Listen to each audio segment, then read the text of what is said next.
তৎপুরুষ সমাসের বেসিক কথাটা কি? বেসিক কথাটা হচ্ছে যে পূর্বপদে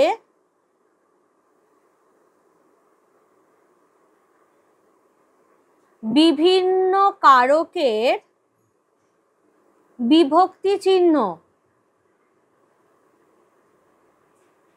আবার কোনো কোনো কারকে আমরা জানি যে অনুসর্গ ব্যবহৃত হয়, তাহলে অনুসর্গ, তাহলে পূর্বপদে বিভিন্ন কারকের বিভক্তি চিহ্ন বা অনুসর্গ সেটা কি হচ্ছে সমাসবদ্ধ পদে লোপ পায়।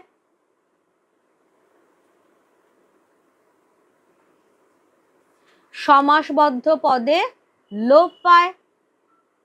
আর দ্বিতীয়ত যেটা, সেটা আমরা ট্রি থেকে পেয়ে গেছি যে সমাসবদ্ধ পদে পরপদের অর্থ প্রাধান্য থাকে।